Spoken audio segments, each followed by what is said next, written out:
আমরা এক্সিস্টিং কনস্টিটিউশনের আলোকে আমরা যে গণঅভ্যুত্থানটা করেছি এটা কিন্তু অবৈধ, এটা কিন্তু এক ধরনের নৈরাজ্য এক্সিস্টিং মানে কনস্টিটিউশন আন্ডারে।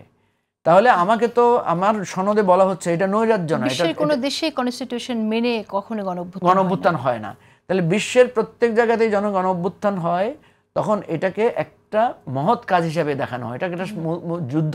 দেখেন আমাদের এখানে বলা হয়েছে এরা এরা এরা হচ্ছে শ্রেষ্ঠ সন্তান, বা এরা হচ্ছে ওই বলেছেন জুলাই সনদে উল্লেখ করা আছে।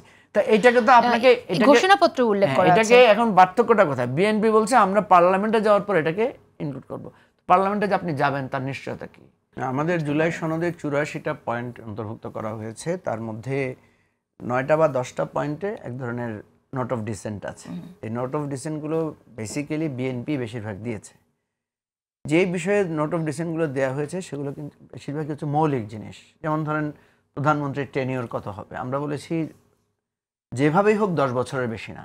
বিএনপি এটাতে নোট অফ ডিসেন্ট দিয়েছে। আমরা বিএনপিকে অনুরোধ করেছি যে আপনারা এটা একটু প্রত্যাহার করে নেন, তাহলে এটা আমাদের একটা নতুন একটা ডাইমেনশনে আমরা যাব, মানুষ বুঝবে, বা যিনি প্রধানমন্ত্রী থাকবেন উনিও বুঝবেন যে আমাকে একটা নির্দিষ্ট সময় পর সরে যেতে হবে, নেক্সট লিডারশিপ আসবে, এবং এটা বাংলাদেশে একটা নতুন মানে একটা নতুন উত্থান ঘটবে, একটা নতুন ডাইমেনশনের।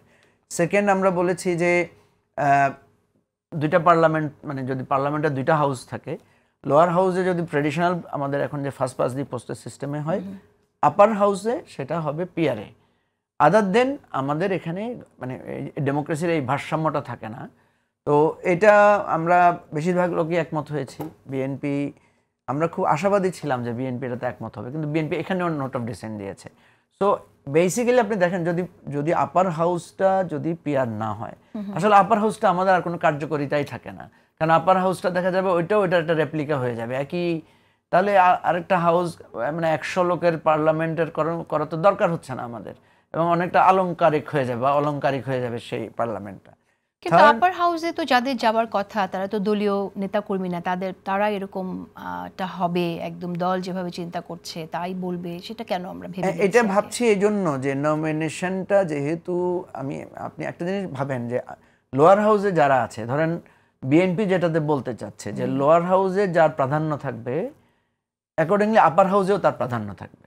তো ফলে সে ওই নিচের প্রাধান্য আর উপরের প্রাধান্যর মধ্যে তো সে একই রকমই থাকবে, খুব বেশি ডিসেন্ডিং ভয়েস হবে না। কিন্তু লোয়ার হাউসে যে পোর্শনে থাকবে, আপার হাউসটা যদি ডিফারেন্ট পোর্শনে হয় তাহলে আমরা দেখবো যে এখানে একটু বিরোধী দলের সংখ্যাটা একটু বেশি থাকতে পারে পিআরের কারণে। তো বিরোধী দলের সংখ্যা একটু বেশি থাকলে এখানে একটা চেকস অ্যান্ড ব্যালেন্স হবে, আপার হাউসটা একটু ক্রিটিক্যাল হবে। তো এইটাকে তো ভয় পাওয়ার কিছু নাই, কারণ আমরা তো বলছি যে আমাদের রাজনীতিটাকে আমরা নতুন ডাইমেনশনে নিতে চাই, যে কোনো ইস্যুতে পার্লামেন্টে বিতর্ক হবে, পার্লামেন্টে কথাগুলো হবে, ভাইব্রেন্ট পার্লামেন্ট হবে। এই জন্য আমি যেটা বলি যে এই বিএনপি যদি এই জিনিস, আমি শুনেছি বিএনপি চিন্তা করছে নতুন করে, বিএনপি যদি এই নোট অফ ডিসেন্টগুলো তুলে নেয় বা যতটুকু পারে তুলে নেয়, তাহলে এখানে একটা সনদটা আমাদের গ্রহণযোগ্য হবে। এখন সনদ ইমপ্লিমেন্টেশনের জায়গায়ও যেটা হয়তো পাভেল ভাই, আমি শুনেছি ওনারা আজকে এই ঐকমত্য কমিশনের সাথে ওনারা কথাও বলেছেন, ঐকমত্য কমিশন একটা ফর্মুলা বের করার চেষ্টা করছে, আমরা ওনাদেরকে একটা ফর্মুলা দিয়েছি। এই ফর্মুলাটা যদি আমরা একমত হয়ে যেতে পারি তাহলে কোনো সমস্যা নেই। কথা হচ্ছে এখন আমি আমার মত দিচ্ছি, এখন আমি কি আমার এই মত দিচ্ছি ইলেকশন পিছিয়ে দেওয়ার জন্য, নাকি এটা বাধা সৃষ্টি করার জন্য? আপনি যদি বুঝেন যে হ্যাঁ এটা একটা দুরভিসন্ধি, ফর্মুলাটা যেটা প্রস্তাব করেছেন খুব সংক্ষেপে কি বলতে পারবেন? ফর্মুলা আমরা দুইটা বলেছি। একটা হচ্ছে যে যেই কথা নিয়ে বিতর্ক হচ্ছে যে এটা নেক্সট পার্লামেন্ট এটা করবে। দেখেন আমরা এক্সিস্টিং কনস্টিটিউশনের আলোকে আমরা যে গণঅভ্যুত্থানটা করেছি এটা কিন্তু অবৈধ, এটা কিন্তু এক ধরনের নৈরাজ্য এক্সিস্টিং মানে কনস্টিটিউশন আন্ডারে। তাহলে আমাকে তো আমার সনদে বলা হচ্ছে এটা নৈরাজ্য না, বিশ্বের কোনো দেশে কনস্টিটিউশন মেনে কখনো গণঅভ্যুত্থান হয় না। তাহলে বিশ্বের প্রত্যেক জায়গাতেই যখন গণঅভ্যুত্থান হয় তখন এটাকে একটা মহৎ কাজ হিসেবে দেখানো হয়, এটাকে একটা যুদ্ধ। দেখেন আমাদের এখানে বলা হয়েছে এরা এরা এরা হচ্ছে শ্রেষ্ঠ সন্তান, বা এরা হচ্ছে ওই বলেছেন জুলাই সনদে উল্লেখ করা আছে। তা এটাকে তো আপনাকে ঘোষণাপত্র উল্লেখ করা আছে। এটাকে এখন পার্থক্যটা কোথায়? বিএনপি বলছে আমরা পার্লামেন্টে যাওয়ার পর এটাকে ইনক্লুড করব। পার্লামেন্টে যে আপনি যাবেন তার নিশ্চয়তা কি?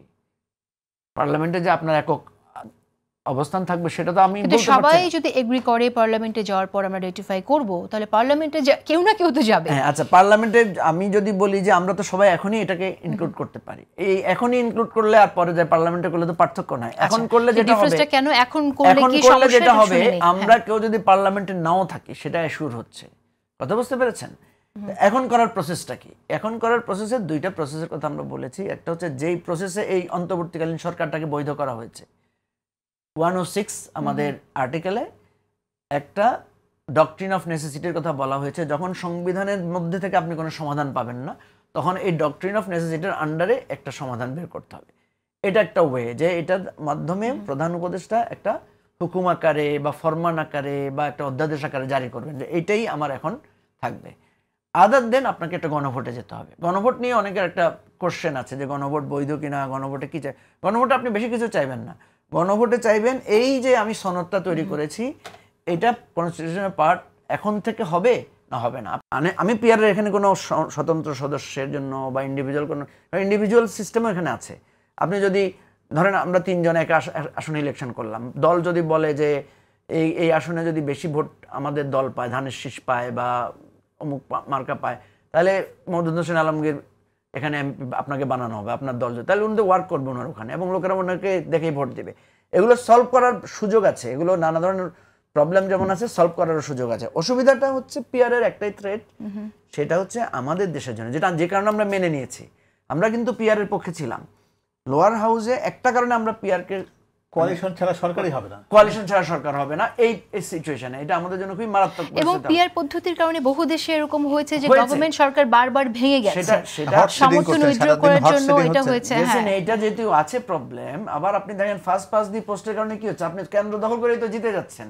সেটাকে আমরা থামাবো কিনা, মাথা ব্যথা বলে মাথা কেটে দেবো আমি না, যদি 5টা কেন্দ্র দখল করতে পারি তাহলে তো আমি আর মানে হয়ে যাচ্ছি। ফলে 5টা কেন্দ্র যদি আপনি দখলও করেন, তারপর আমার মনে হয় যে কেন্দ্র দখলের যদি সুযোগ থাকে তাহলে পিআর পদ্ধতিতেও কেন্দ্র দখল করা যেতে পারে। আমরা কিন্তু সুবিধা যেটা হচ্ছে, এরপরও সুবিধা যেটা হবে, তারপরও সে যেটা ভোট পাবে তার কিছু না কিছু অংশীদারিত্ব পার্লামেন্টে থাকে। আরো সমস্যা আছে, এই সমস্ত ব্যাপার আছে। আমাদের গ্রামীণ আসনগুলো কিন্তু শহর কেন্দ্রিক হয়ে যাচ্ছে, ভোটের সমস্ত ঘনত্ব কিন্তু এখন শহরে। ফলে ওনারা কিন্তু গ্রামে প্রচার করতে যাবেন না, যে বেশি ভোট পাওয়ার জন্য শুধুমাত্র ঢাকা এবং শহরে কেন্দ্রিক হয়ে থাকবে। বিতর্ক করা যাবে, কিন্তু ঘটনা হচ্ছে সেটা না। ঘটনা হচ্ছে যে আমাদের এখন প্রায়োরিটি হওয়া উচিত একটা সুষ্ঠু নির্বাচনের জন্য আমাদের এক্স্যাক্টলি আমরা আশা করছি সেদিকে আমরা বলেছি যে এইটার বিতর্কে না গিয়ে আপনারা মিক্সড করেন। পৃথিবীর বহু দেশে মিক্সড আছে, হতে পারে, মিক্সড করেন আপনি। এজন্য আমরা বলেছি লোয়ার হাউসে ফার্স্ট পাস দি পোস্ট, আপার হাউসে পিআর। যদি আপনি আপার হাউসেও পিআর না দেন, তাহলে লোয়ার হাউসে আমরা আবারও